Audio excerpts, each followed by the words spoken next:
வாங்க இன்றைக்கி நம்ம hotel style mix veg sambar வைக்கலாமா? அங்கே ரெசிபி பார்த்துருவோம். இன்றைக்கி நான் ஒரு வானல் வச்சு அதில் எண்ணெய் ஊற்றி கடுகு, ஜீரகம், சோம்புன்னு சொல்லலாம், பெருஞ்சீரகம் போட்டு நல்லா பொரிஞ்சு விட்டுட்டு அதில் நான் சின்ன வெங்காயம் ஒரு கையளவு சேர்த்துருக்கேன், 2 பெரிய வெங்காயம் சேர்த்துருக்கேன். ஒரு பக்கம் பருப்பு வெந்துக்கிட்டு இருக்கு. நம்ம வெங்காயத்தை நல்லா வதங்கின உடனே அதில் கருவேப்பிலையும் பச்சை மிளகாவும் சேர்த்துக்கிறணும். நான் என்ன காய் சேர்த்துருக்கேன்னா உருளைக்கிழங்கு, காலிஃப்ளவரு, அப்புறம் பிரிஞ்சல், அப்புறம் முருங்கைக்காய், கத்திரிக்காய், கேரட்டு, இதெல்லாம் முள்ளங்கி, இது நம்ம இவ்வளோ காய் சேர்த்துருக்கோம்.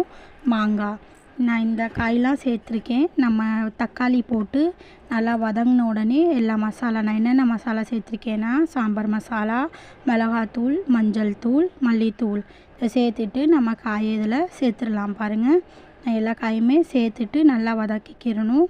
நல்லா தக்காளி வதங்கின உடனே தான் நம்ம எல்லா காயும் சேர்க்கணும். நான் எல்லா காய்க்கு ஒரு தடவை தண்ணியில் வேக வச்சு எடுத்துட்டேன். அந்த பச்சை வாசனை வராமல் இருக்கிறதுக்கு மல்லி சேர்த்துக்கிறணும்.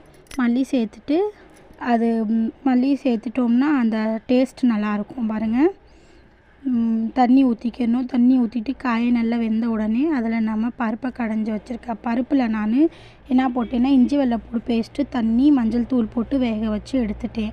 நம்ம தேவைக்கேற்ற உப்பு போட்டுக்கிறணும். மசாலாக்களும் நம்ம தேவைக்கேற்ற போட்டுக்கிறணும். பாருங்கள், நல்லா வெந்த உடனேயே பருப்பை நல்லா உப்பு நான் என் தேவைக்கு அளவு போட்டேன். நம்ம நல்லா வேக வச்சுக்கிறணும். நல்லா வெந்த உடனேயே காய்கள் நல்லா 50% நல்லா வெந்த உடனே தான் நம்ம பருப்பு போடணும். அதுக்கடுத்து பருப்பு போட்டு அது நல்லா கொஞ்சம் வெந்த உடனே எல்லா காயோடு சேர்த்து அதுக்கடுத்து நம்ம லாஸ்ட்டில் மாங்காய் போட்டு நல்லா கொதிக்க விடணும். பாருங்கள், எல்லா காயும் நல்லா வெந்துருச்சு. எவ்வளோ நல்லா அருமையாக ஒரு சாம்பார் ரெடி ஆயிடுச்சு. உங்களுக்கு இந்த வீடியோ பிடிச்சா லைக் பண்ணுங்கள், ஷேர் பண்ணுங்கள், சப்ஸ்கிரைப் பண்ணுங்கள். மறக்காமல் கமெண்ட்டில் சொல்லுங்கள் ரெசிபி எப்படி இருந்துச்சு. நீங்களும் ட்ரை பண்ணி பார்த்து என்கிட்ட கமெண்ட்டில் சொல்லுங்கள். தேங்க்ஸ் ஃபார் வாட்சிங்.